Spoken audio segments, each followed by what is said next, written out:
Greetings, Fright fans. You think you've got Red on you? Just wait until you see the streets of Derry. Don't forget to click the subscribe button and ring that bell if you dare. You're about to watch The Crimson Child, where the past doesn't just haunt, it hunts. Derry, Maine is not new to horrors, but the Crimson Street streets now tell a tale even the oldest residents can't recall. Detective Ryan, a middle-aged officer with steel-grey hair, transferred from Portland, seeking a slower pace, a chance to mend old scars. But Derry offered no such solace.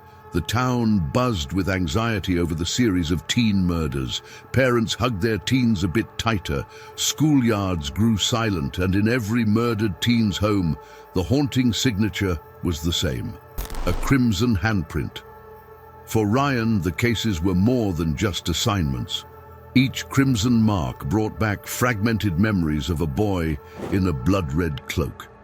An imaginary friend, he thought. Yet something wasn't right. During one bleak evening, as Ryan pored over the crime scene photographs, his blood ran cold. There, in a photo of teenagers playing in a park, a boy draped in a crimson cloak lurked. Red. The name sprang to his lips. Memories flooded back. Whispered tales, stolen glances, a childhood game that was anything but innocent. With the weight of the unresolved past pressing down, Ryan visited his childhood town, a place he hadn't set foot in for over 3 decades. There, he was met by shadows of old friends. Mike, the librarian with a knack for town history, Jenny, who once shared a brief, passionate romance with Ryan, and Ben, the writer, documenting Derry's dark stories. The meetings were unsettling. All remembered Red, but dismissed him as a shared delusion. However, in their eyes, Ryan saw the same dread he felt. The stories were more real than any of them cared to admit. In the attic of his old home, he unearthed an ancient dusty journal bound in faded leather. The diary of his great-grandfather laid out the dark history of Derry and the cursed teenager in crimson. As legend had it, this teen, a supposed harbinger of death, was banished but not before cursing the town's lineage.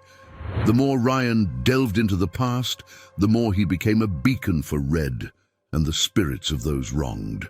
One night, after a harrowing chase through Derry's winding alleys, he barely escaped an encounter with Red. However, his relief was short-lived.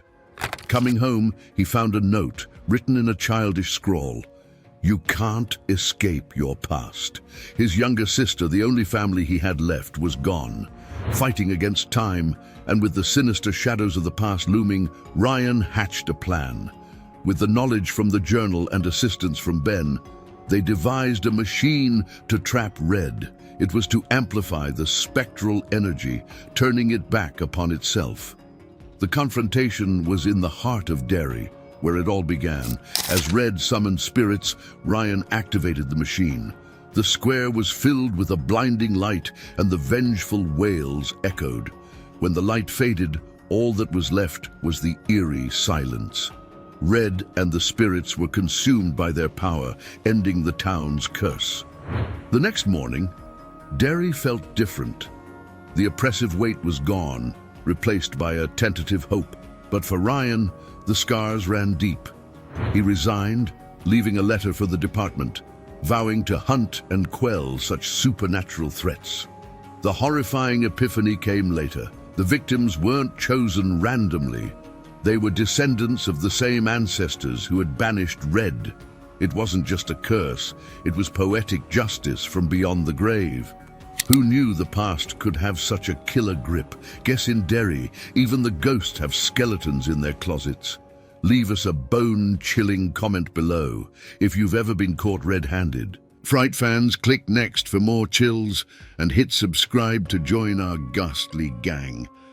You see, who dares to miss out, so watch our next video.